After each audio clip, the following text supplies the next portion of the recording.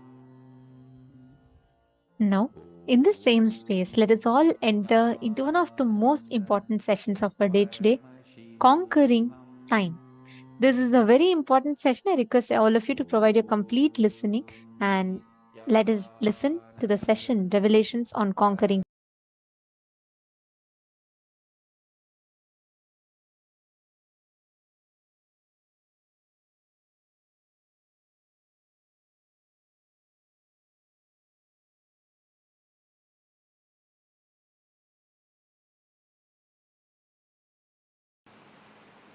I welcome all of you with my love and respects.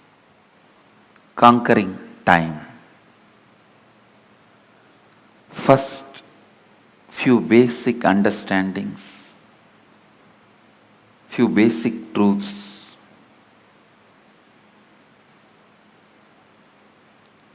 Please understand, every sacred secret, every sacred truth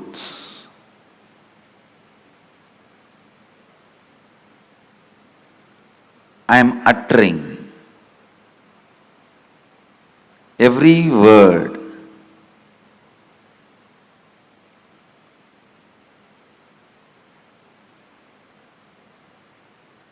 need to be internalized and internalized. Do not sit with the intellectual tiredness. Usually people have this pattern. Tell us finally what we should do. No, things don't work like that. Please understand.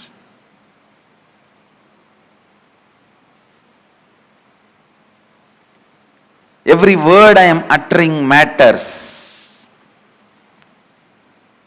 I'll give you a small example from my own life.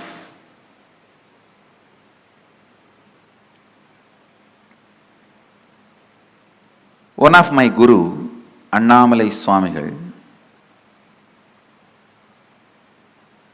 in course of conversation he told me that we are not the body, we are beyond pain and suffering. When I was sitting alone and contemplating about it, we are not the body, we are beyond pain and suffering. What does he mean by it? I actually experimented. I took a knife and cut my thigh to see whether we have pain or not. Of course, I had pain and I was taken to hospital and stitches were done and all that has happened. But I could not think what my guru uttered is lie. I was continuously contemplating. I had a yoga guru. He was also a Paramahamsa. One day he explained, he usually comes to the house where I was born and brought up. He will come home early morning, 4 o'clock, and drag me out of the bed and take me to the temple and teach yoga. I was a kid. Sometimes the moment I am out of bed, he will make me drink coffee so that I will not go back to bed. One day he was telling, see, before coffee how you feel that you want to lie down and nothing other than sleep matters. Just a cup of coffee, you are ready to listen to me, and suddenly I became more important, yoga becomes more important. All the ideas that you should do yoga makes more sense. Without a cup of coffee, all the ideas you should sleep makes more sense. just with a cup of coffee, all the ideas you should do yoga and take care of your health, build your body so you can get enlightened. All these ideas make sense.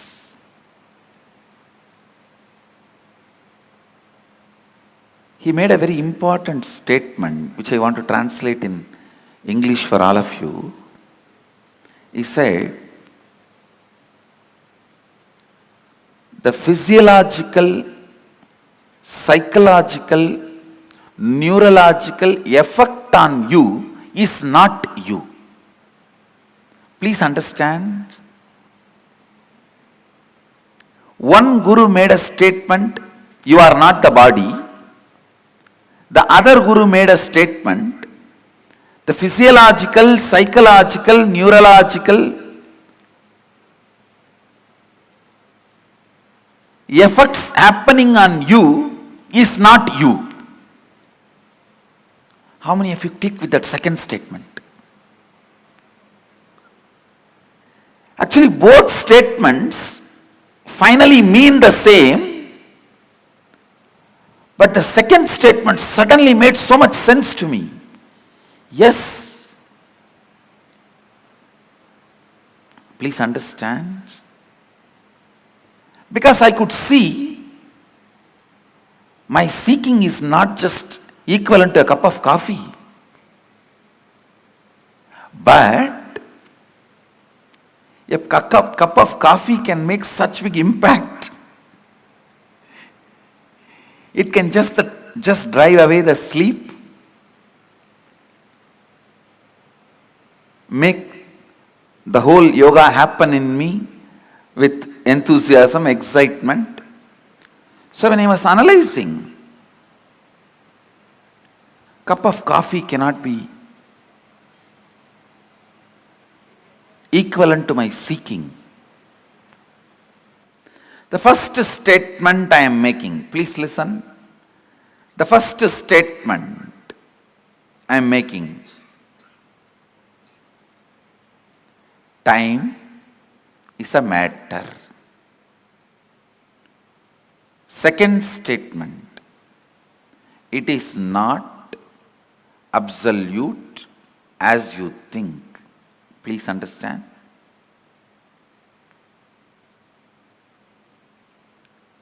Now I will make these statements into your experience.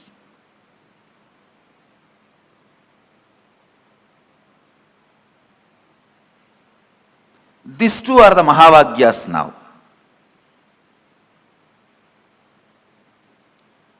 When you perceive this world through this body, you can never doubt the authenticity of this body or the authority of this body. But when you are perceiving the dream world through the dream body, this body does not have authority over you. The first truth, time is a matter.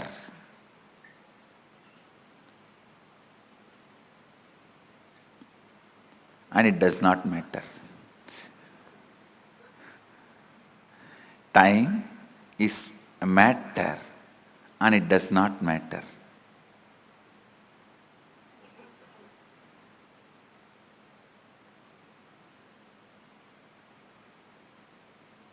You can manipulate it as you can manipulate your body.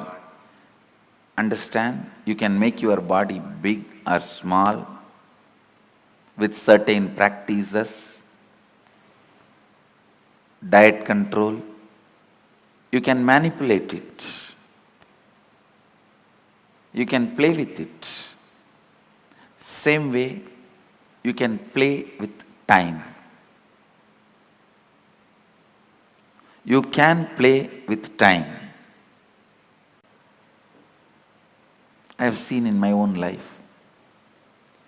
Morning 5 o'clock, early morning 5 o'clock to night 11 o'clock, I'll be sitting with Arunagiri Yogeshwara. I don't know how the sun rises and sun sets, but at night, few hours when I need to be in the house, away from him, I'll move the clock 10 times, thinking that it is not moving, it has stopped.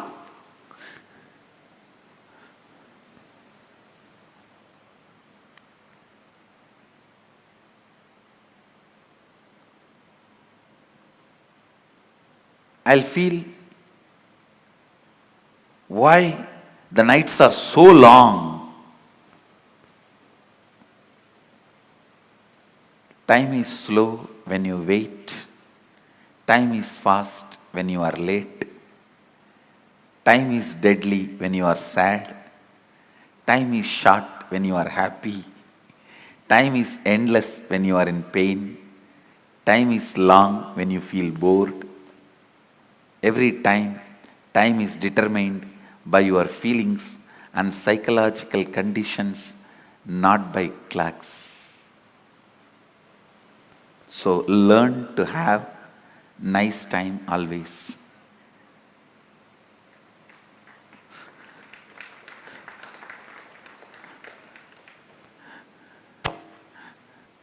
Whatever now I am sharing, most of you may know that ideas, nothing new. But I am trying to set the context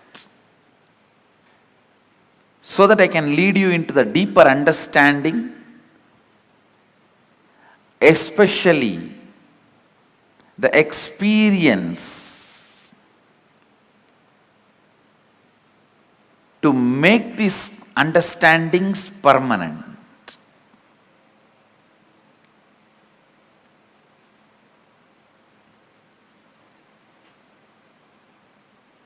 Time is a matter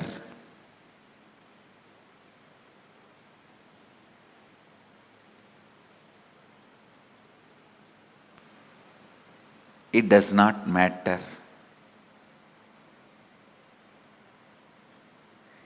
It can be manipulated as you want. You can play with it as you want. One more understanding I received from Arunagiri Yogeshwara about time. Listen carefully.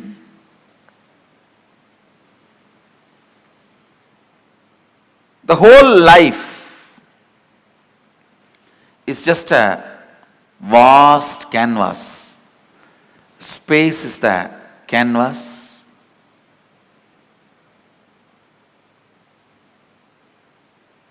Imagine 200-mile length canvas on which lot of paintings are there. The paintings which you already perceived is called past. The painting you are perceiving is present. The painting you are going to perceive is future.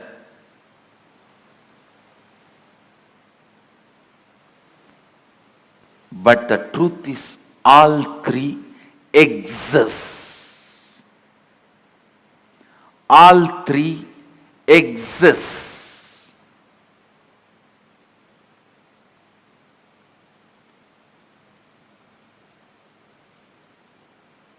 Next statement I am making. Please listen. First statement I am making. Past, present, future, all three exist. And the next statement I am making, you can alter all the three. We always think, if all three already exist, how can I alter my future? If it is already existing, how can I alter? Understand? The painting exists does not mean you can't add something to it. Your powerlessness, I can't add something to it, only makes you stop adding. And very important statement I am making now. Not only you can alter the future, you can alter your past. How? We will make. You can alter your past. One, time is a matter, it does not matter.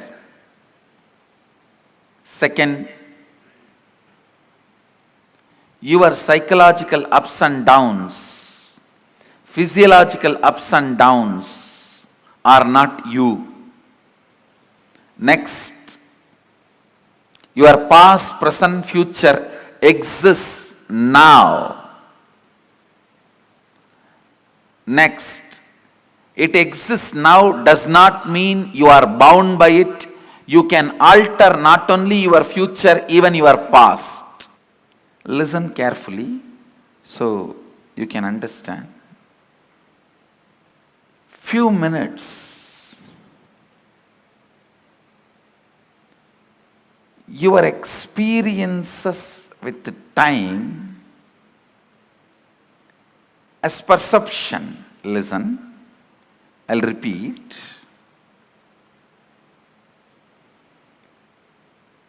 When you are restless,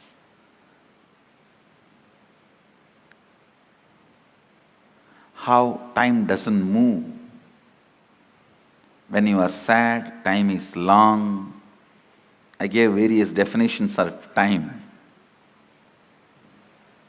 When you are happy, time flies.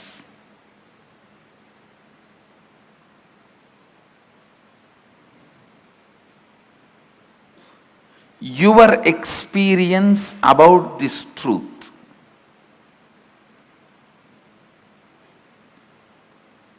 I have given many definitions about time.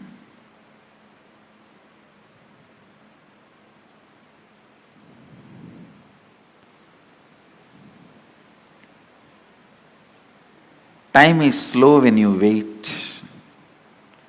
Time is fast when you are late. Time is deadly when you are sad. Time is short when you are happy. Time is endless when you are in pain. Time is long when you feel bored. About these perceptions, I don't want to give the title experience for this. Please understand. Only when you experience the reality, that is called experience. Everything else is only perception. All the people who are in delusion, if they accept, agree something common, that is called fact.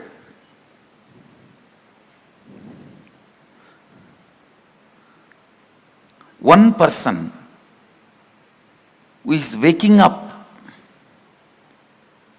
from the delusion, see something little higher than the common understandings among the deluded people, he sees truth.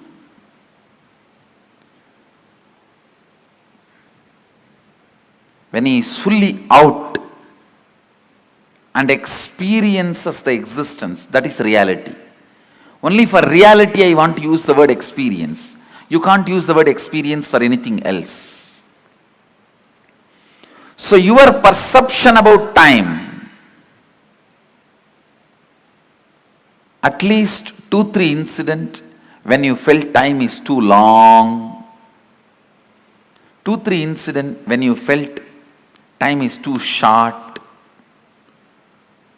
2-3 incidents when you felt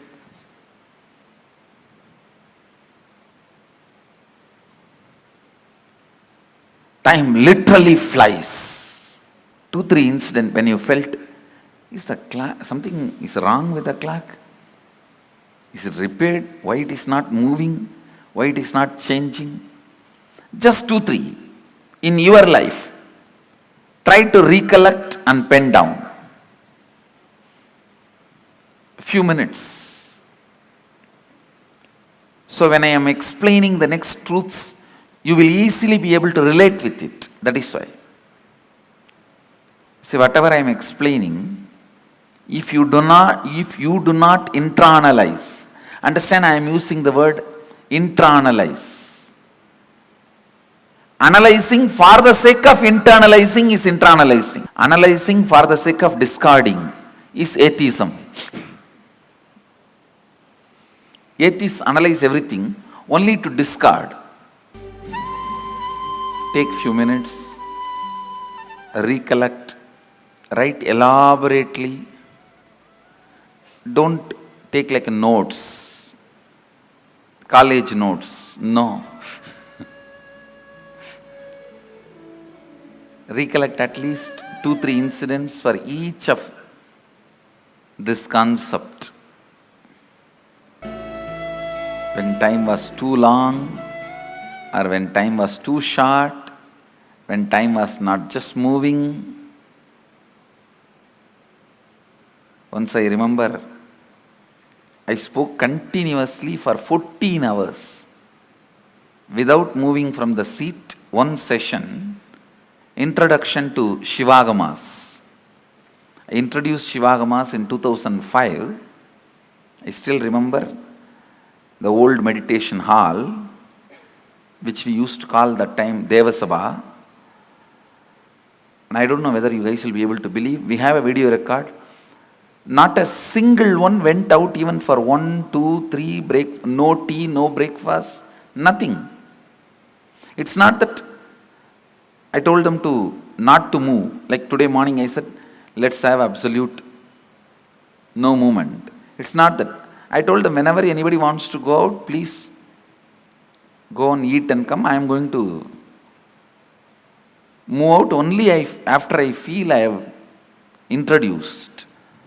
Later on only I realized it was one session at a stretch.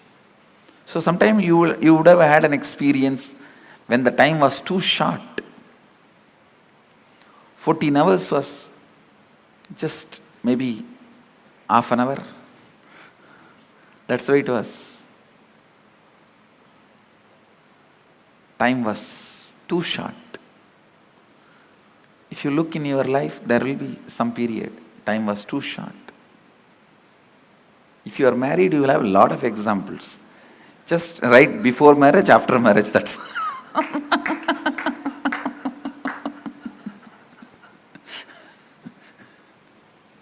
write some incidents when you felt time was too long, some incidents when time was too short, some incidents when time was not just moving, some incident when time was just flying. I had a fortune of meeting a great Paramahamsa. His name was Sundananda Swami. He was from Ramakrishna order in Mangalore. Now he is no more, he left the body. In his room he will have 25 clocks. One will show 8:30, one 9:10, another one 1:30, another one 2:40. Like this 25 different times. I used to ask him, Maharaji, why this is an elderly person. Maharaji, why like this? So many clocks with so many time. What is actual time? He will say, hey, Koka. Koka means in Bengali, small boy. He will say, hey, Koka, whatever time I want, I will keep that clock as a real time. It was very shocking. And he was head of the monastery where so much need to happen as per the chronological clock. But he was always making everything happen. You may wonder, is it practically possible? For my type of, each one thinks your type is the specific, special type which has no similarity in the planet Earth. Each one of us think that. You don't know about me, Swamiji. You may think, but I tell you it is possible. I'll make it. I'll repeat what you have to write. the strong thought currents, powerlessness, incompletions from the past, which is influencing and driving you into your future. Those powerlessness moments, why you decided to become wealthy, why you decided to become powerful. If it is out of passion, great, no problem. If there is some powerlessness, some incident, incompletion is influencing you, pen down that. Let's catch the influence of the past on your thinking system.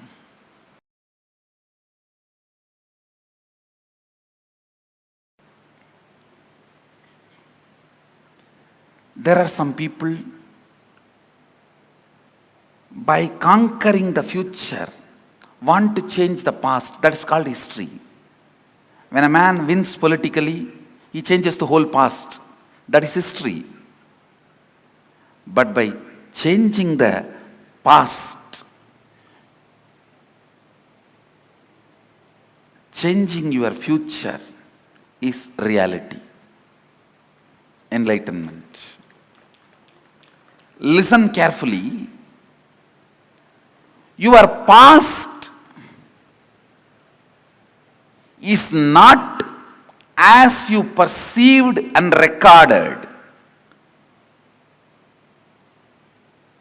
That is why, please understand, it is not bad news, it's a good news. Your past is not as you perceived, recorded, stored, archived. It's a good news. That is why I am saying you can change it. Your reality. You can stop time. I am not giving you false hope.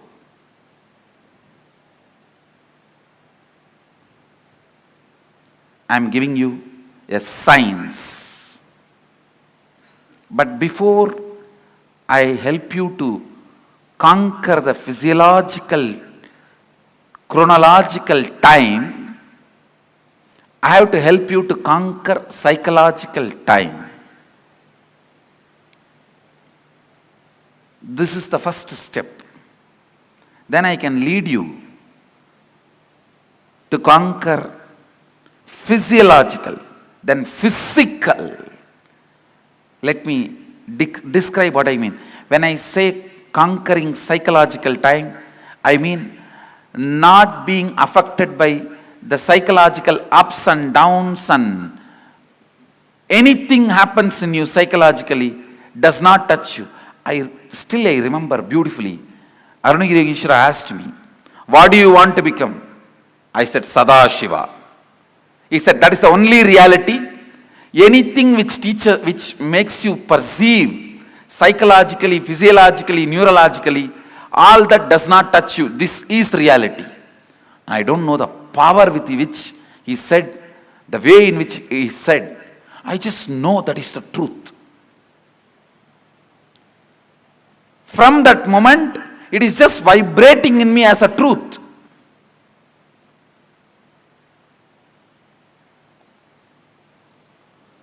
That is reality.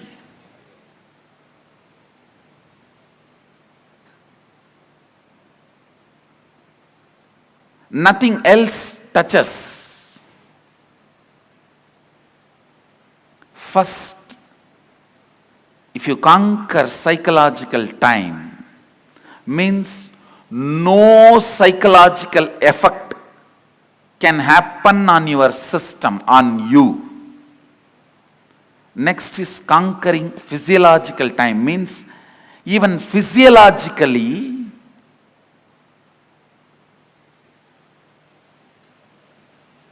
other than your decision of who you are, nothing else can have effect over your physiology. That is what I mean, conquering physiological time. and conquering chronological time. Now, few minutes. The heavy powerlessness you experienced in the past, which is influencing your thinking, it can be as simple as your elder brother snatching a chocolate from you, or as difficult, as complicated as your friend snatching your girlfriend away from you. It can be anything. Past sitting heavily on you and influencing your thought current. The past thoughts, emotions, patterns, hangovers, residues sitting in the present and suffocating you, not letting you live your future, is incompletion. So the major incompletions which is influencing your thought current. Why don't you take a few minutes and pen down?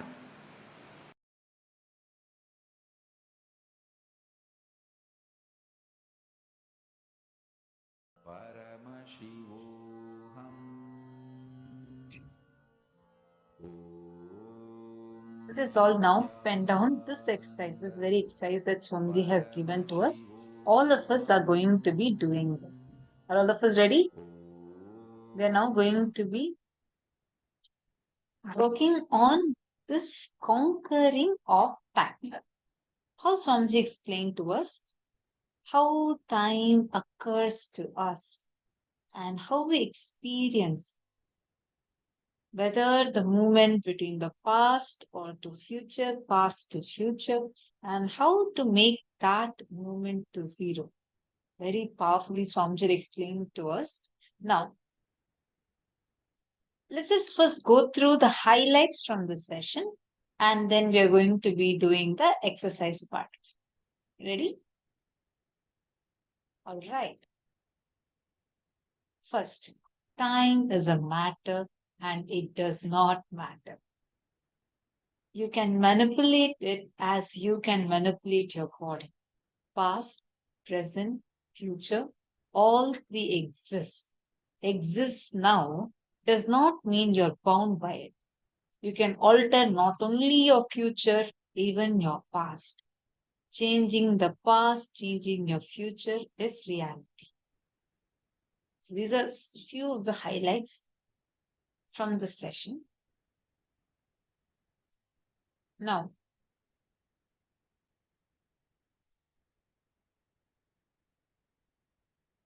take a few minutes and recollect, write elaborately, at least 2-3 incidents of each of this concept. Sit and write down now. This is the exercise Swamiji actually given to us in the video itself. Please write down when time was too long for you, when time was too short for you, and when time was not just moving. You're extremely bored. Please take a few minutes. Let's start it now. It will take about 2 minutes for this.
detailed, don't take it like a notes.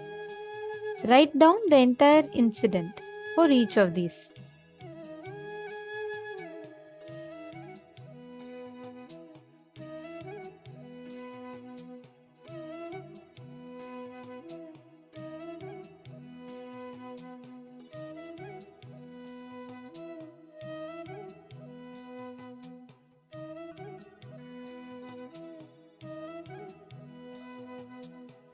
Yes, if you're all done, I request you all to post in the chat that you're done. All those who have finished writing, please post in the chat that it is done.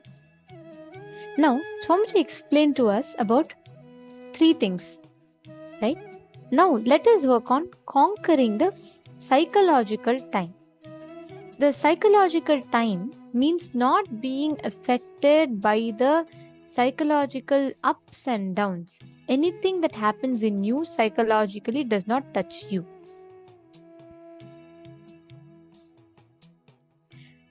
See, please understand, Swamiji revealed beautifully, right? How your inner space not being touched by the psychological, physical, physiological ups and downs that happens inside of you. So conquering the psychological time means many times when you feel depressed, time will just not move. It will be like clock is sticking, stuck, it's not moving. Right? Write down. Now, wherever you have written down previously, relive those incidents. I request every one of you to understand this truth. This is a psychological time. Wherever you keep this and wherever you are stuck with this, it will just be, you will be stuck in that place. And you not being affected by that up and down, psychological ups and downs means you're flowing with life. So just see that, and I request every one of you to pen down, whatever you have penned down, I request every one of you to relive. Look in, relive and relieve. Swamiji told in a different way. Swamiji did not tell like this. What? Swamiji said each one is physiological. That 3 things Swamiji told to write down. You have to relive after that. Now what? This is just reliving. So please take a screenshot and show it to her. Don't even understand her.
After all of you have finished reliving, let us move to the next step.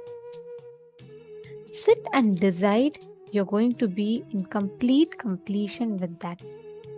Wherever you are stuck.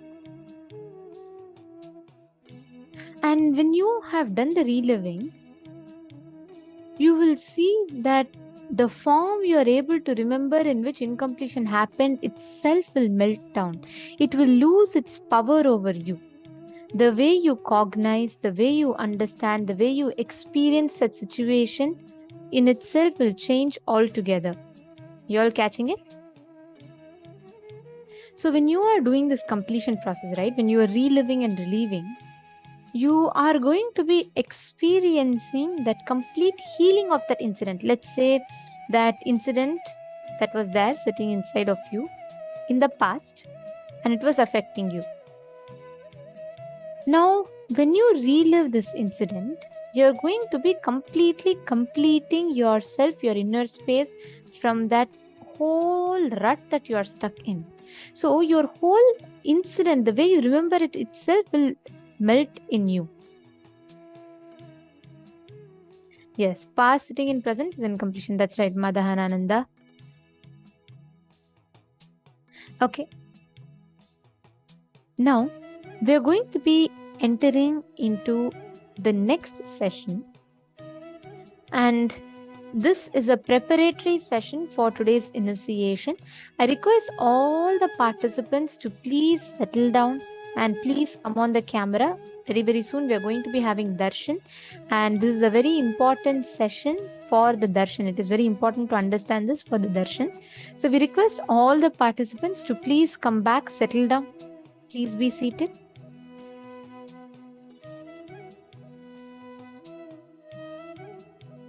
And if you have any of your friends, family members, please invite them. Today we are going to be having a very special initiation. Anupaya, initiation of Shaktopaya, Shambhapaya and Anavopaya, purification of the body, purification of the mind, purification of the consciousness through initiation. It's a very, very powerful process. We request every one of you to please gather. If you have any of your friends, your family members, and you don't want them to miss it, please make sure you're informing them. We have about an hour or so left. So please inform your friends, family members to join in for the darshan. And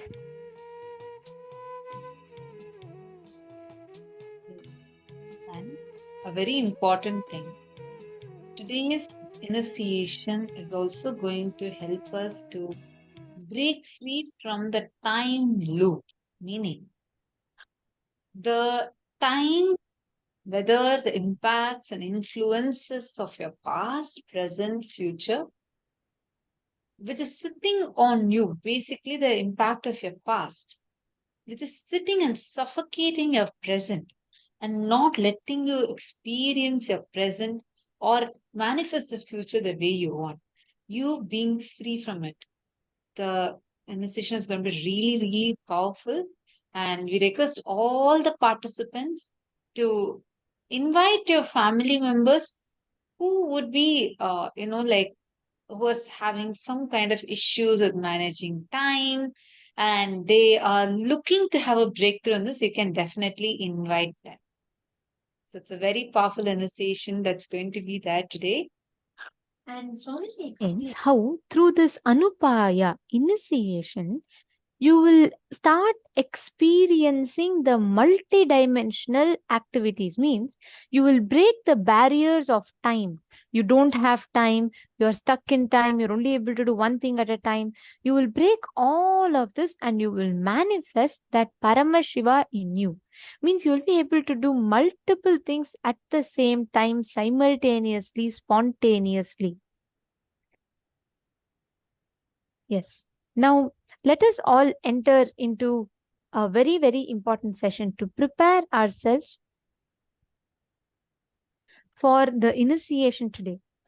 We need to know first what is time? What is the principle? What is the Kala Tattva? How does time function? What is time? What is space? How does the time function? the units of time, past, present, and future, which we use to measure? And how do we experience the reality that we see in front of us? How do we transcend time? We're going to be learning about all of this in this session. It's a very important session, so please do not miss. This is a preparatory process for today's initiation, because today's initiation, we are going to be literally settling ourselves into completely purifying our body, mind, being, and to be able to manifest Paramashiva in us. Okay, so now let us all listen to these beautiful revelations from Swamiji, where Swami is going to be taking us through understanding Kala Tattva, how we can exist beyond the 3 units of time.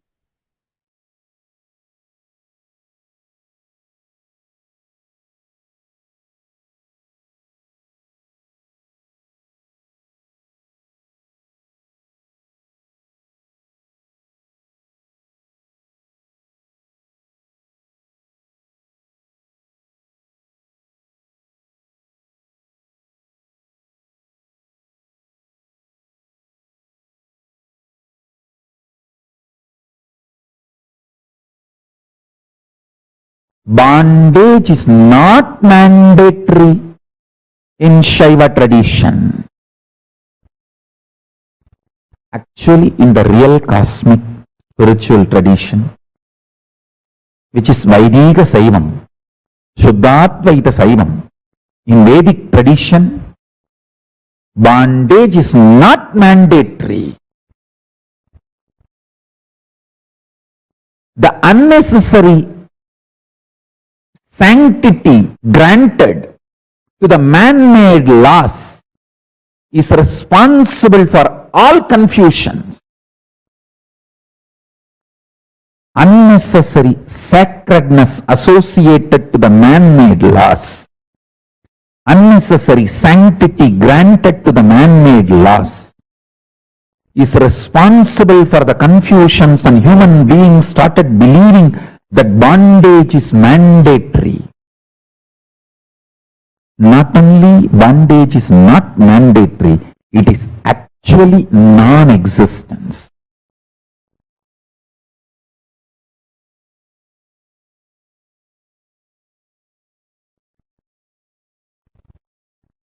It is actually non-existent. Unconscious human society, irresponsible human beings passing on the unconscious rules and regulations without reviewing them even once with the present needs and consciousness. That unconscious structure is responsible for all the bondages. If you understand these principles, Shiva Tattva, Shakti Tattva, Sadashiva Tattva, Ishvara Tattva, Shuddha Vidya Tattva, Maya Tattva, Kala Tattva, Nedi Tattva, Kala Tattva, Vidya Tattva, Raga Tattva, Purusha Tattva, Prakriti Tattva, Buddhi Tattva, Manas Tattva, Ahankara Tattva, Pancha Jnanendriyas, Pancha Karmendriyas, Pancha Tanmatras, Pancha Mahabhutas.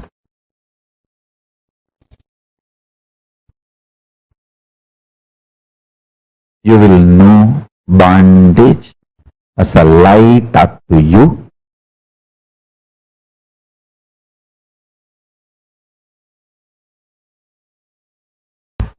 Listen.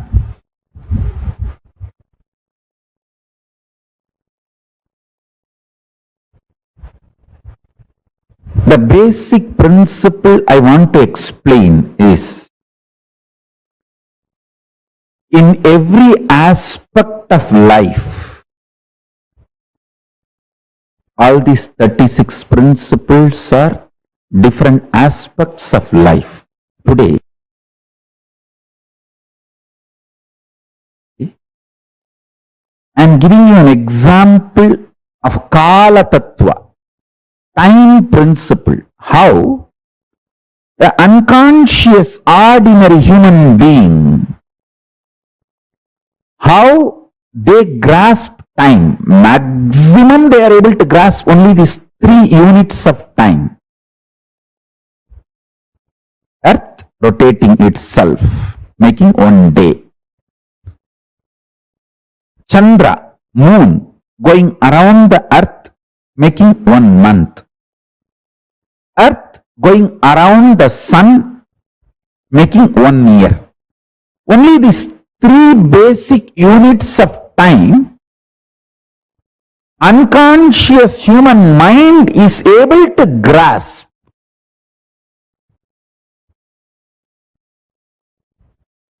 But the consciousness which could center itself in Nirvikalpa Samadhi, superconscious state, finds he is centered in Mahakailasa. This whole Surya Mandala is going around the Mahakailasa, makes the 4th unit of time called Kalpa.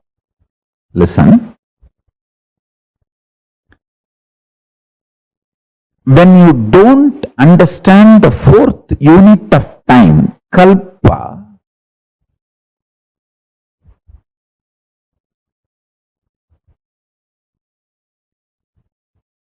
you start developing very narrow vision about time, life, about everything. Anyone even intellectually understands the concept of Kalpa, the 4th unit of time, is liberated from so much of fears. I tell you, the permanence of existence, perception about life absolutely changes the moment you understand this 4th unit of time.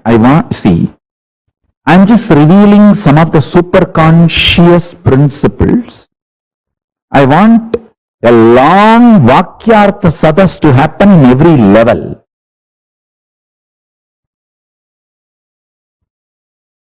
Understand?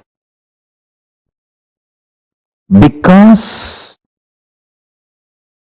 we are agitated, we don't think for a long time, because we don't think or try to understand the multiple units of time.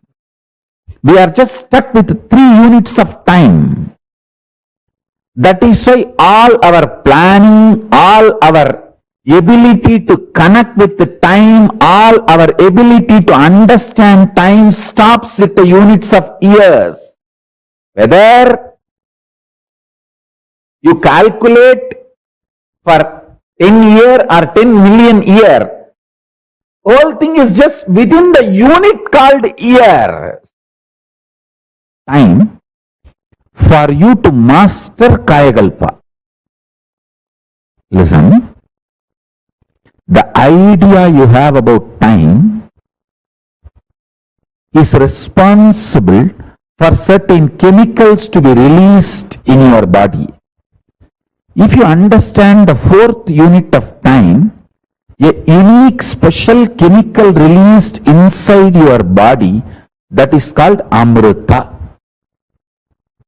See, all the gods and demons going around the Meru Mandara, the Meru hill, the Mahakailasa, understanding the time through the Vasuki snake. Vasuki is nothing but the symbolic representation of the time snake, Kala Sarpa. When that happens, the body releases nectar. Understand? The understanding I am giving now, the vast understanding about the 4th unit of time. If you can intellectually internalize and see in your life, suddenly you will realize you have so many powerful cognitions, so many powers, so many wonderful things in life. The events of Kala Tattva later. Now understand the units of Kala Tattva and also understand how by not understanding the units of Kala Tattva, we are all collectively suffering and started believing suffering is natural. No! Suffering is neither natural nor inevitable. With the right understandings, it doesn't even exist. The visionaries are convinced suffering is inevitable. So the followers are also convinced suffering is inevitable. That is the biggest suffering. That is the real delusion. That is the real delusion.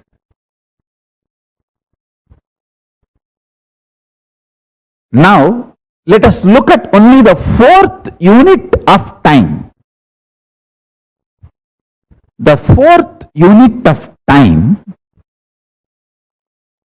is cognized by the mind which lives in Nirvikalpa Samadhi. And even if all of you have not achieved a Nirvikalpa Samadhi, if you understand the principles from a person who lives in Nirvikalpa Samadhi and makes that as a lifestyle, you will enjoy all the benefits of the Nirvikalpa Samadhi.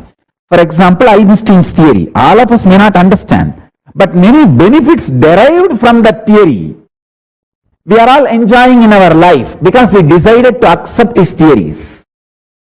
Same way, the fourth unit of time, this theory, all of you may not be able to grasp it, but if you decide to accept and enjoy, make this theory as a part of you, you will enjoy all the benefits of these truths, benefits of this theory. That is what I call living enlightenment.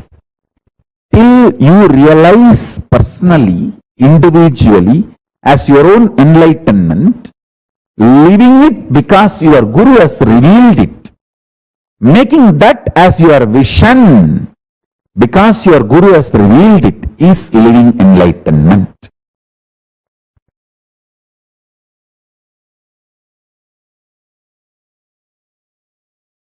Understand, Guru Bhakti is intense, pure existential energy which can liberate you from all known, unknown, unnecessary delusions. All delusions are unnecessary. All the known and unknown delusions you will be free from. My gurus used to tell, like how you switched, if you switch on, the electricity flows and the fan or the tube light works. Same way, conscious decision to cognize Guru exists as embodiment of God. God is the unmanifest form of Guru. Listen, Guru is the manifest form of God. God is unmanifest form of Guru. Avyakta Swarupa of Guru is Paramashiva. Vyakta Swarupa of Paramashiva is Guru. The manifest form of Paramashiva, God, is Guru, unmanifest form of the Guru is God. Listen. God is the state of Guru. Guru is the statement of God. God is the state of Guru. Listen. God is the state of Guru. Guru is the statement of God. God is the state of Guru. Guru is the statement of God. Catch this statement and mudra both. God is the state of the Guru. Guru is the statement of God. The unmanifest of the Guru is God. Manifest of the God is Guru. Listen carefully. Decide to cognize. Guru is manifest form of Paramashiva. Paramashiva is unmanifest form of Guru. With this cognition, now sit, I'll give you the ultimate truths to liberate you from all delusions related to time. Listen carefully. Time is endless. Time is endless but not eternal. Time has no beginning, no end, but not eternal. Listen carefully. The world you are experiencing in your dream has neither beginning nor end, but it is not eternal. You enter into that world and come out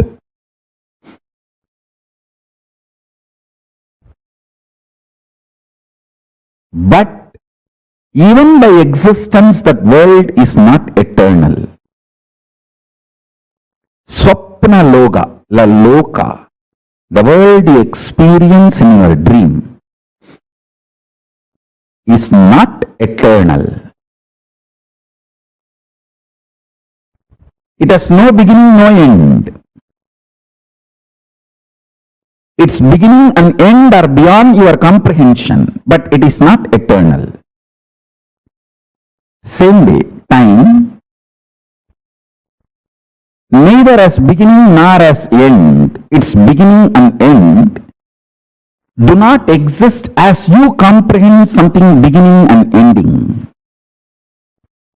Same way, it is not eternal. Only Paramashiva is eternal. Everything else is anitya. Sutta Nidya is Paramashiva. The purely eternal, pure eternity is only Paramashiva. Understand? We all have different ideas, visualizations, identification with each of these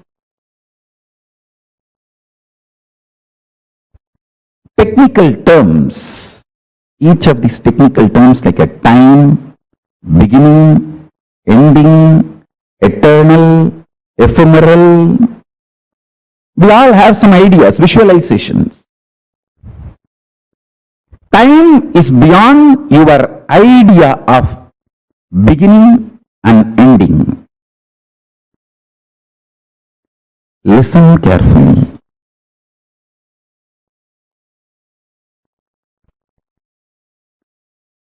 You have multiple births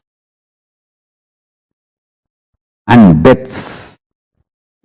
Life does not end by your body not functioning. Your body stopping functioning is not end of life. If you want to end the life, raising the quality of your consciousness is the only way.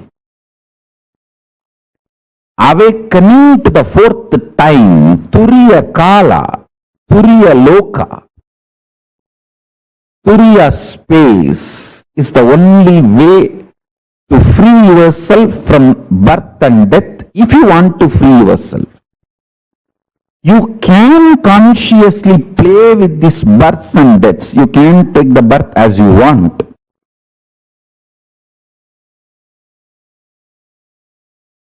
All the planets, spaces where living beings, conscious beings exist, have the capacity to divert, move their galaxies to avoid accidents, unnecessary collisions, or any other dangers. Please listen.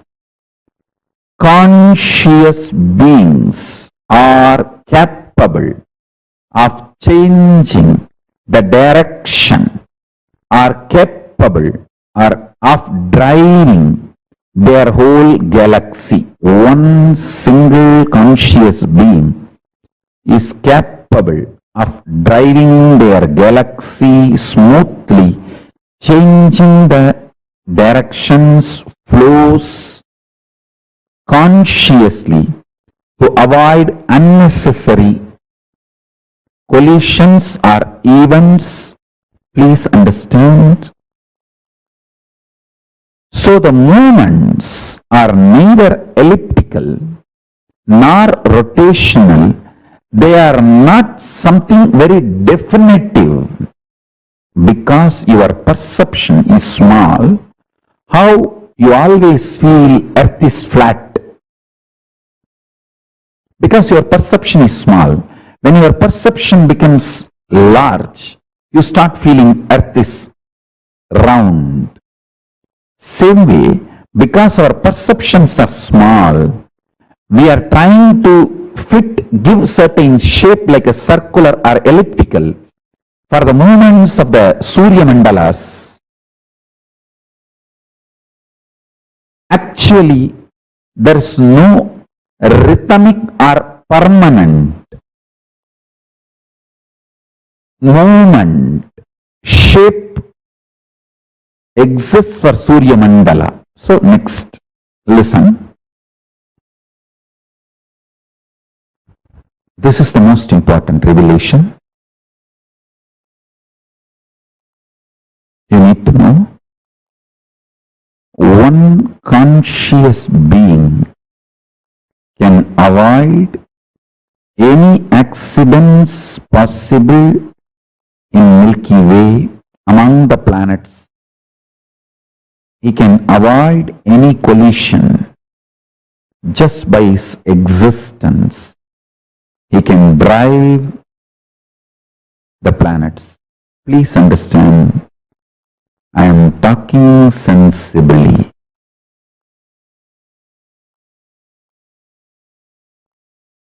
I am talking sensibly, and I am revealing the truths as it is. Just listen to what I am saying 2-3 more times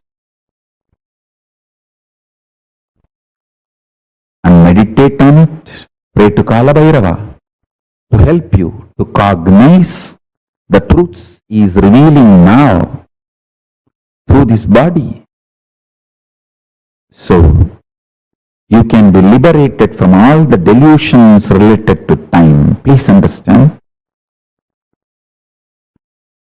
Just only switching on is required to operate the gadgets in your home. Same way, just deciding you are a conscious being, and consciousness is the most superior form of existing than any matter, any principle is enough for you to manifest the powers to move the planets and play with time and grahas.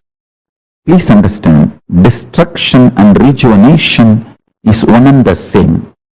If you feel you are not a conscious being, if you cognize you are just a matter, destruction is going to be the form of Shiva you will experience. If you know you are a consciousness like Paramashiva, you are just a reflection of Paramashiva, extension of Paramashiva. The moment you cognize this, rejuvenation will be the face of Paramashiva you will be experiencing and enjoying. Understand? With whom you fall in love, you are going to live with that person.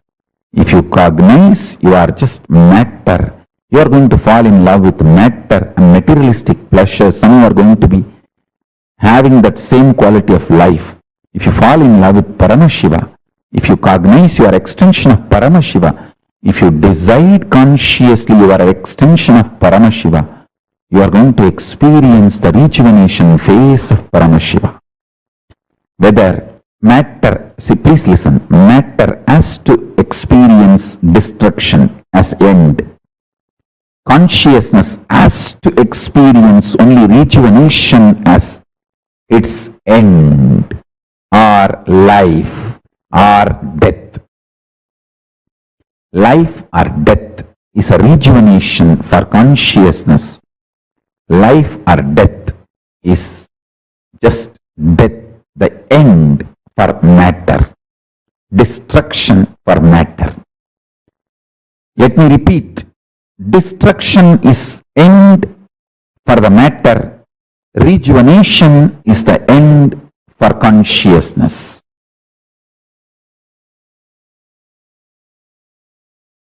Listen. Time, Kala Tattva, principle of time.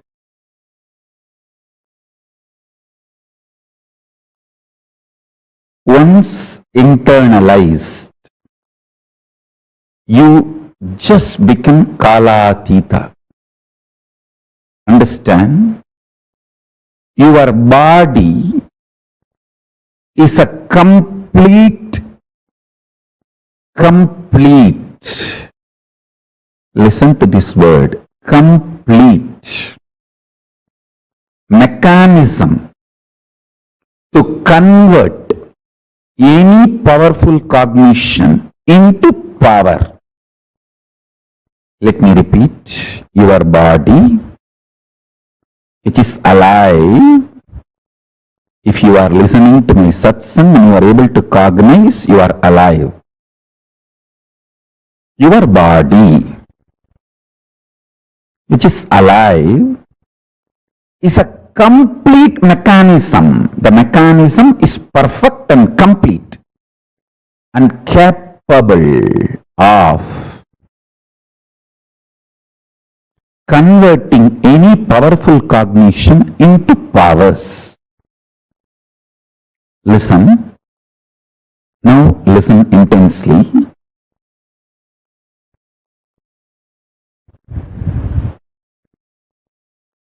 For example, Newton's theory is pure science. Einstein's theory is pure science. But making atomic power station, making benefits out of that pure science, making things which will make our life better from pure science is applied science. Same way, in the enlightenment science, cosmic science, pure science is Vedas, applied science is Agamas. The pure cosmic principles are Vedas, making them as day-to-day practice lifestyle, making your life better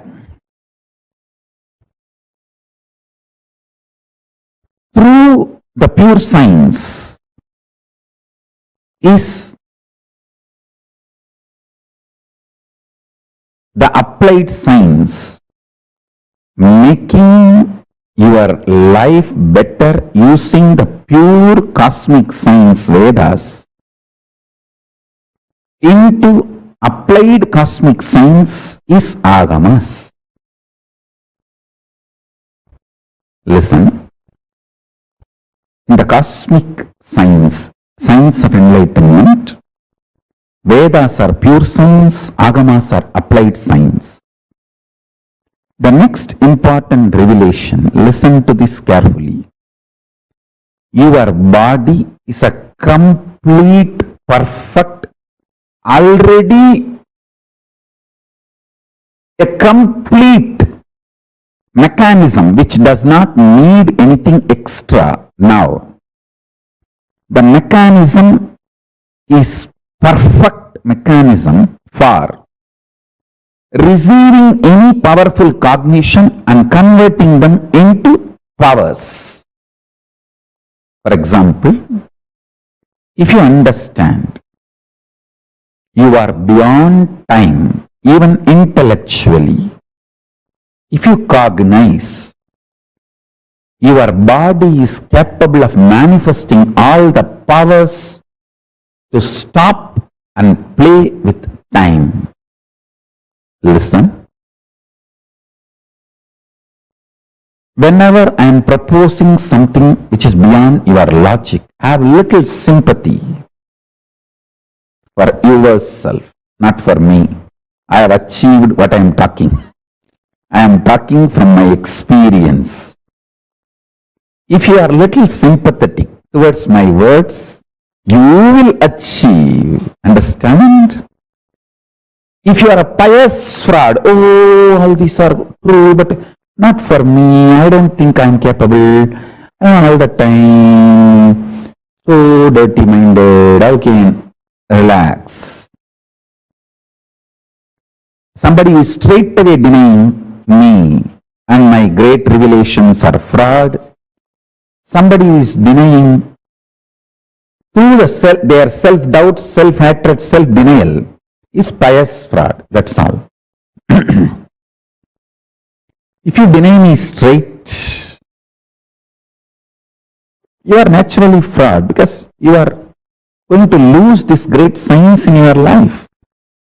If you deny me technically, saying, oh, what Swamiji is saying is right, but I have so much of problems, self-doubt, self-hatred, self-denial, how can I do? These are all not for me. This is all for somebody else.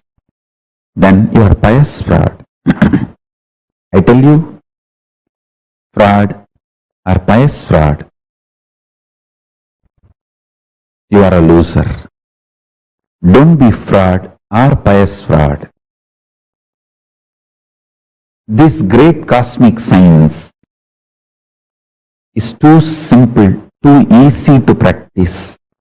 Swalpamapyasya dharmasya trayate mahato bhayat. Even by practicing little, so many fears, difficulties, complications will disappear. Please understand.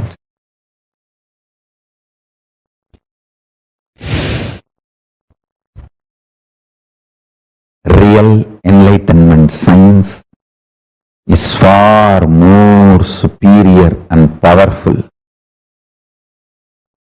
Far more superior and powerful.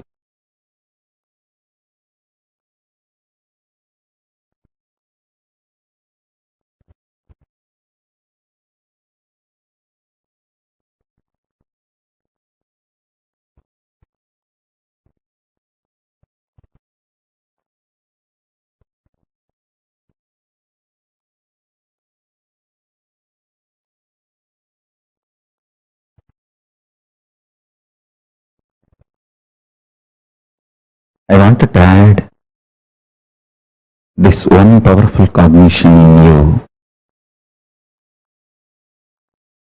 The powerful cognitions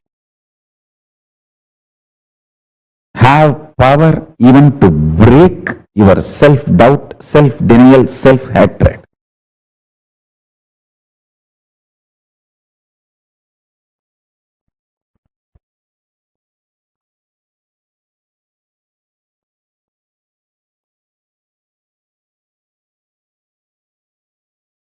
your decision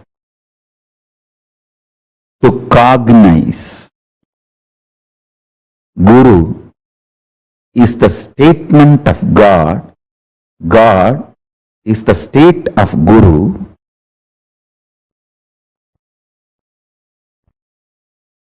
Completes, clears almost all difficulties and complications you will face in your day-to-day life.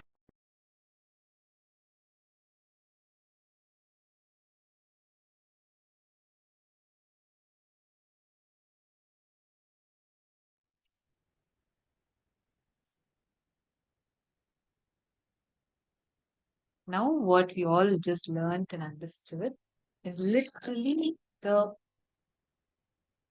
whole fundamental unit of time, Kala, is what all of us have just now learned about. And we all also understood very powerfully Swamiji when explained to us, saying how just understanding this will liberate you, make you go beyond Kala, making you Kalati. Can I request all the participants to take a few minutes now and summarize so far what you have understood? See, first we learned about a time-space continuum.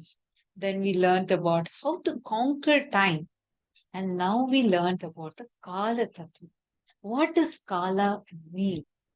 So I request all the participants who are sitting with us, take a few minutes and share with us what did you understand so far? What did you understand as Kala Tattva? Here, Swamiji so beautifully explained about so many different aspects of Kala, 3 units of time: past, present, and future. So, can I request all of you to please share what did you understand and what did you click with in this session? And can I request all the participants to please come and start settling down? It's very nice to see so many of you sitting and listening, but I also see many participants are not in the camera yet. Can I please request all the participants to settle down? Please sit down. Please be seated. Datta Padvalaya, Luca Brandoaya, Kong Kong Zoo, Hardik Bandareddyaya, Richard Thomas, Raghunathanaya, Mahabalaya. Can I please request all the participants to come in the camera, please? We're going to be entering into the darshan very, very soon. So let's all make sure that every one of us are getting ready. Please be seated in front of the camera. Many of you have posted many interesting definitions and your understanding is really nice to see. The way each of you are grasping, first we request all of you to please come in front of the camera and settle down.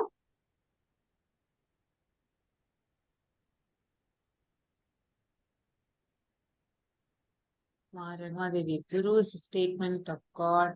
God is a state of Guru. Beautiful. What else did you understand? What are the other clips that you had in the session? Ma Cecily, Ma Dahanananda, Ma Hongzu, Shunmi Liu. Can all of you post? What did you understand from the session now? So here we have Prakash Ravaya, Nithyanandam, and very nice to see you and Ma sitting here. And are you both understanding? What are you both clicking with? And if you have any questions as well, you can feel free to ask. You can feel free to post it here. And it's very nice to see so many of you sitting. I know for many of you, it's your middle of the night and your daytime, through your day to the night. So many of you sit through the sessions and learn. And this is really beautiful. It shows you're so sincere about, committed to you experiencing Paramashivoham, you being in Swamiji's presence and you receiving the initiation. But let's take it one step further. Along with you being here, start being participative, start participating more, start involving, start asking your questions, doubts, everything. And that way, the learning will be so much more beautiful and you will start gaining them as experience. I request Rogelio Marx, Chalaya Palaniyandiyaya, and Nitya Gangaya, Ben Saunders, Bhupendra Ghoderao, Daniel Aya, Taek Sang, and Zhang Shun Seng, King Sing Wong, Purushot Devatasanaya. Can I please request every one of you to come on camera? Very, very soon we are going to be entering into the darshan. and we will be preparing ourselves to receive the darshan today. And especially today's is a very, very special initiation. Today, for the first time in the all of the Paramashivoham programs that we have had, we are going to have this special initiation. Initiation, also called as Anupaya. And today's initiation, we all learned about time. We learned about what exactly is time, how time is the skin of the cosmos, and we learned about how anything that goes in circular motion is illusion and that cannot touch us or affect us.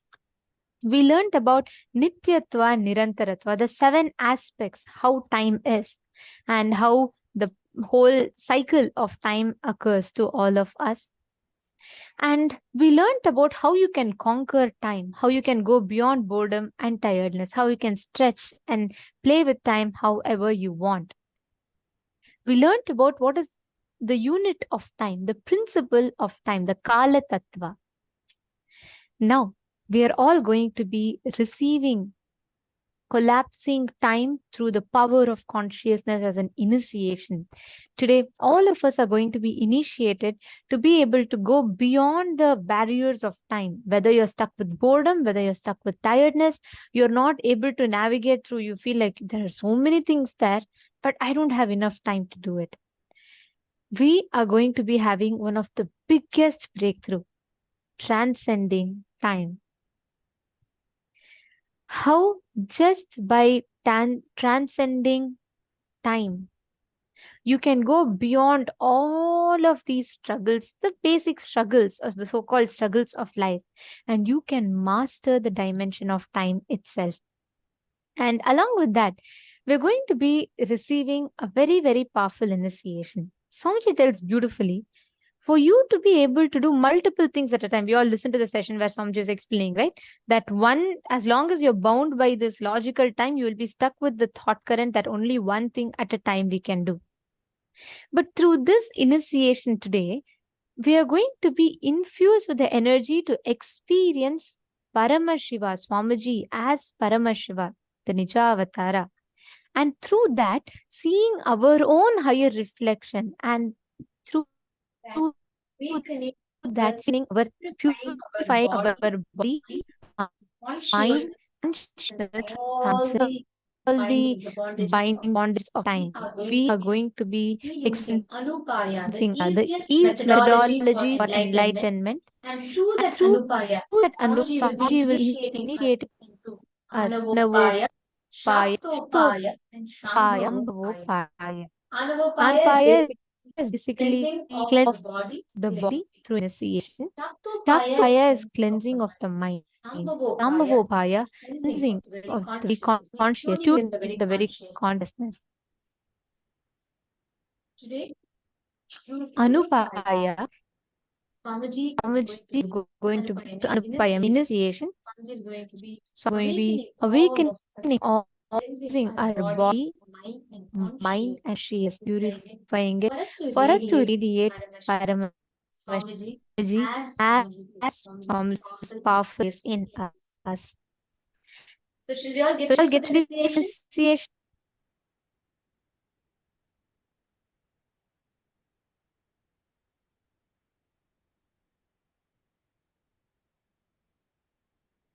Great. Wonderful. Can I request every one of you, all the participants that are here, to settle down in front of the camera?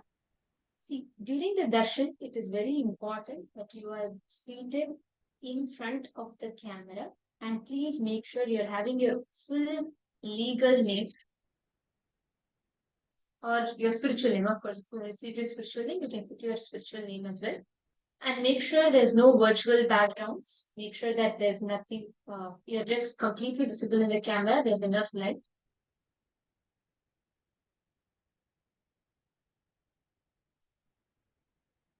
Yes.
Nithyanandam? Yes. So the first and foremost thing, today we have a huge boon that all of us have. Last few days, how many of you have been noticing that Swamiji himself answers the questions that are coming from various different social media platforms, or blesses people from the questions that are coming from various different social media platforms. Like Swamiji says, okay, this person from Instagram has asked this question and gives the answer for it, or gives a blessing for it. How many of you noticed it? Who all saw that Swamiji is answering in so many social media platforms, be it Instagram? Mahadevananda is showing me a big thumbs up. Actually, this opportunity is open to everyone. All of you can post on the social media platforms, whether it is Facebook or Twitter or Instagram or YouTube. You can go ahead and post it there. If you want your questions, if you want Swamiji to read out your question and answer your questions, you can post it in these platforms. So now how do you post it? So if you go to the Twitter, if you go to Swamiji's official Twitter account, you will find the Paramashivoham post in the Twitter, and you can use the hashtag AskAvatar, and tag Swamiji's Twitter account, and you can tweet your questions on the Twitter. Same thing with Instagram. In Instagram, you can post it as a comment under the post for today's program. On Twitter, you can put it as a reply, and for Instagram, please put it as a post. Under the main official channels post, you can put your question, and you can be the blessed one to whose questions Swamiji is going to give a big revelation, answer your question, or shower you with boons. And I mean, how compassionate, right? Swamiji is opening himself up in so many levels, being so available to us, so accessible to us, and giving us all, just going on showering, showering, and showering. So take a few minutes and you can quickly open any of these social media platforms and identify the posts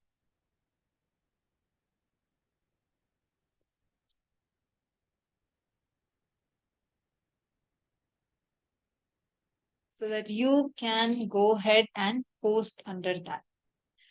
There are a few steps to prepare yourself for the initiation. The first and foremost is be in front of the camera.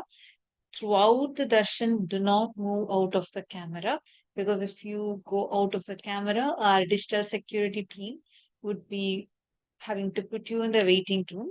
One is for protecting the digital space, and secondly, I should say that's the first and foremost reason, which is you experiencing the Nayana Diksha. What is Nayana Diksha? Nayana Diksha means just by seeing, Swamiji transmits his powers, the spiritual experience to you. How many of you have noticed?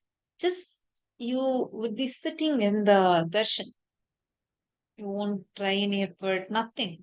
Suddenly your body will start levitating, or you'll just feel so blissful. Like the bliss just oozes out of you. How many of you have experienced that? Like bliss for no reason. How many of you have had this as experience? Yes. So many of you. Understand that is a sign that you're experiencing the initiation. Means Swamiji is literally transmitting his own inner space to you. That is why so many of you are putting yes, yes, absolutely. Ma Susan, Naina, Devika Rani, Ma Sophia, Harlan Gomez, Christine. So many of you have had this as an experience, right? Understand. That is the power of initiation. Literally, Swamiji transmits his own inner space to each one of us.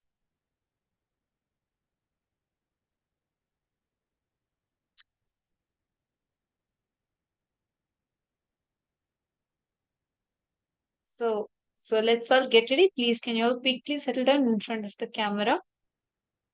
Understand in the darshan that we are going to be having today, the darshan of Bhagavan Veerabhadra Murti.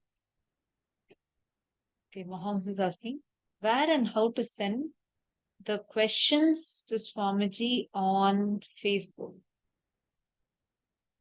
You can go to the live Facebook live feed in Kailasa's SPH Nithyananda Paramashivam Facebook page.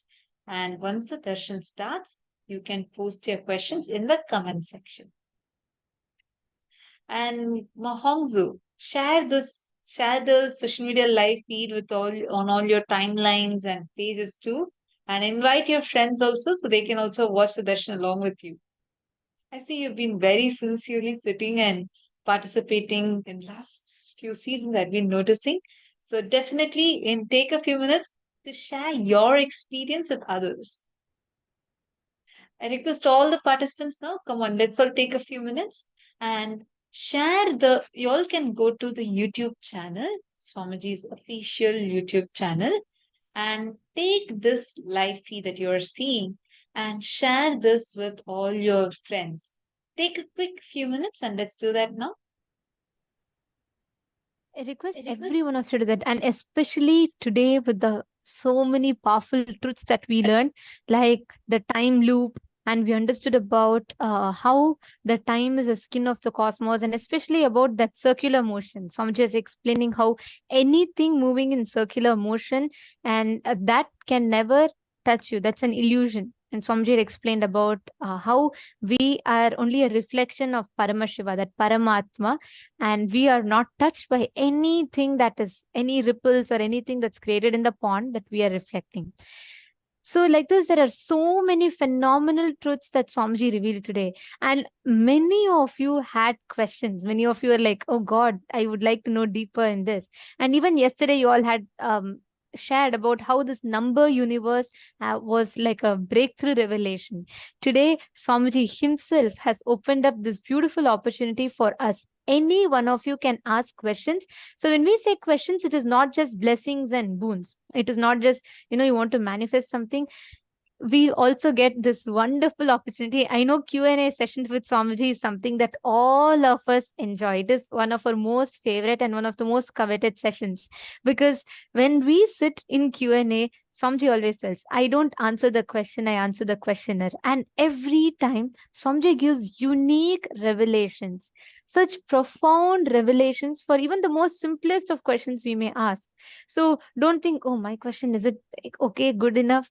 Ask any questions that you have with these phenomenal truths that Swamiji has revealed to Swamiji himself. And don't lose this chance. You all can go ahead, head to your respective social media platforms. This is X, formerly Twitter. And here you all can head to this platform and you can tweet your questions here. So you all can go ahead to Kailasa's SPH Nithyananda Paramashivam. That is the account. And Take a few minutes and quickly go to this Twitter profile. I request all the participants. You can go to this Twitter profile. And if you have not yet started following this account, please make sure that you click the follow button and also click the notification icon. Once you have clicked these two, please scroll down and you will notice a post like this. It says, the Grand Veerabhadra Darshan starting soon. And for this post, you can go and hit the reply button here and you can post your reply by using the hashtag ask the avatar, and post your question here. Type the question that you have We request everyone of you to Please please follow along so it's easier for you. If any of you, we invite all the Sarvagnya Pita Yajaman, Sarvagnya Pita Kartas, every one of you to take a part in this, because I know most of you here, we all would have enjoyed these question and answer sessions that we have with Swamiji during all Inner Awakening programs and even Paramashivam programs previously. And now Swamiji has opened up this opportunity for all of us, and let us jump into it. Any questions that you have pertaining to the revelations that we've been learning in Paramashivoham, you can go ahead and ask those questions. Not just what we've been learning in Paramashivoham, even any concepts, aliens, and all the different concepts that you might have the questions about, you can take this opportunity. So please head to these respective social media platforms. This is for X, but even if you want to ask on Facebook, for Facebook, you will again be going to Kailasa's SPH Nithyananda Paramashivam Facebook page, and you will be commenting under the live stream directly. So you can post your questions directly under the live stream. And all the participants immediately head to these platforms and make sure you start asking your questions. You can ask any questions. Come on, in this right now, there's so many concepts just surrounds time travel exists. Can we actually do time travel? What is the meaning of being stuck in time loop? Whatever questions you have that you want to ask Swamiji and get the revelations from Swamiji, go ahead and you can post your questions. Post these questions on Twitter, on Facebook, and on Instagram. Same way, even on Instagram, you will see a post that has been made on Swamiji's Instagram account, which will say that you can post your questions under here and you can head to the comment section and post your question. So take a few minutes. And if you're still not following Swamiji on Facebook or Twitter or Instagram, make sure you click the follow button immediately and don't forget the bell icon. Take a few minutes. I see so much of excitement. So many of you are smiling so widely. Okay, wonderful. Ma Ayana, you're asking if you can also ask on Zoom.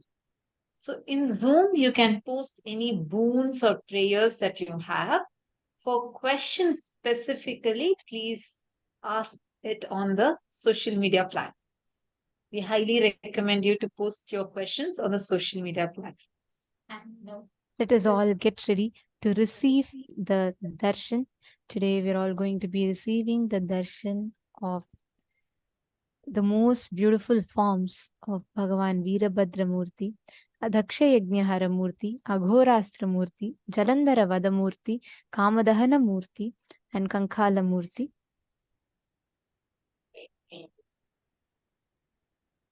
Teshvaghoranurathyanta Dhoshagna Krishna Varnabhak Vyalabhadda Jata Kapala Dalamanditaha Surapigne Kshanotyantam Svetadhamshra Samanvitaha Chandrachudo Vishalasyo Nagayajnopavitavan Mahakayo Mahadamshrir Kinkinniravasंयुतः महाशूलाग्रसम्प्रोत महासुरविनाशनः खड्गखेटधनुर्बाण मुण्डकः कालशक्तिधृत् वराभयकपाला हि पाशाप्रासदगदाकरः दंष्ट्रे द्वे कीलनिर्याते वक्त्राग्रे भीषणे सिते स्वसेनारक्षको नित्यं परसेना भयङ्करः vary प्रयुक्तकर्मघ्न सर्वव्याधिनिवारकः सर्वदोषविनाशो तु समर्थो भक्तवत्सलः. This deity is black in color. His head is with locks, matted hair tied up with snakes. He is adorned with a garland of skulls. His eyes are mixed with color of yellow and reddish brown. His face appears with whitish large teeth protruding on two sides of the mouth. His matted hair is adorned with crescent moon. Being with a broad face, he is wearing snake as a sacred thread. He is with a huge body, large damshtra fang-like teeth. He is adorned with a waist ornament furnished with the tinkling bells. He is holding a trident, the tips of which have been pierced into the body of a great demon, Asura, killed by him. He is holding his hands in weapons such as sword, shield, bow, arrow, severe head, and the lance, boon giving, and the fear dispelling mudras. The skull, noose, and the barbed missile and mace. The two sharp, long fangs, which are white and dreadful, appear like protruding nails at the front of his mouth. He always remains as a protector of his own troops and as a one who inflicts terror and fear upon the troops of the alien forces. He is a destroyer of the magic spells and the heinous contrivances imposed by the enemies. He is capable of warding off all sorts of diseases and harms. He is efficacious, nullifying and all kinds of sinful acts and danger, and he is always compassionate towards the devotees. Now, let us all get ready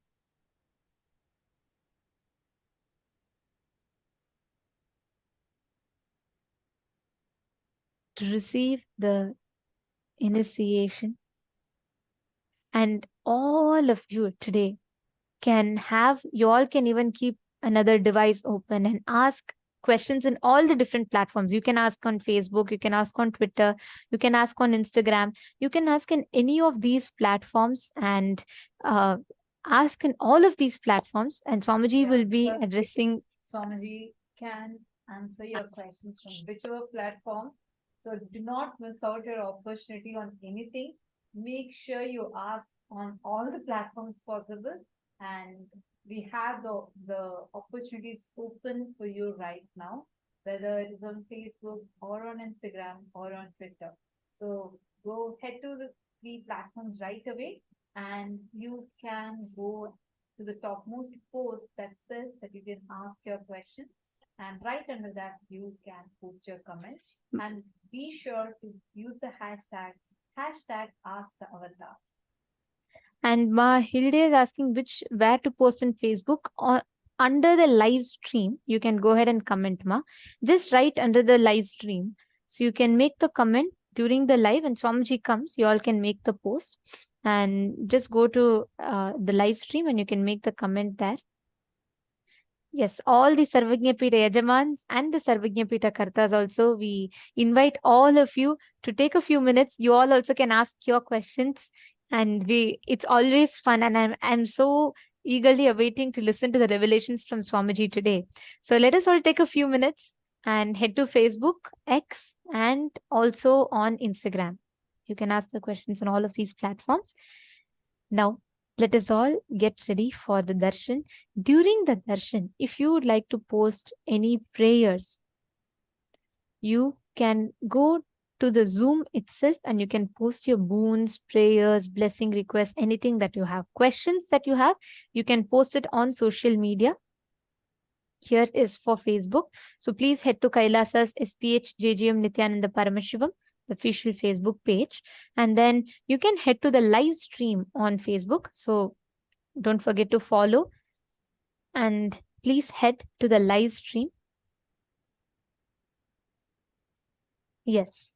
And right under the live stream, you can like it, share it, and right below that, you can comment your question under the live stream. So whatever questions that you have, this you can do it right after Swamiji comes, and start commenting. And you can ask on Facebook, X, Instagram, all three platforms. Swamiji will be seeing any of this platform, and Swamiji could take the question. So yes, you all can ask on all of these social media platforms. Now it's time. Let's all get ready. Prepare ourselves to receive the darshan. Please sit with your head, neck, and spine in a straight line. Close your eyes. Come to a deep, restful awareness. Breathe in and breathe out deeply and slowly.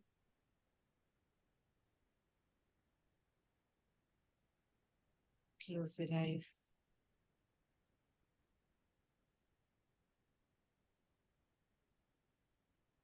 Unclutch from everything.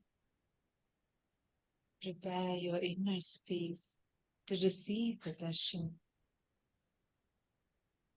Start chanting the Mahavakya. Om Nithyananda Paramashivam. Om Nithyananda Paramashivoham. Intensely chant the Mahavakya. Om Nithyananda Paramashivoham.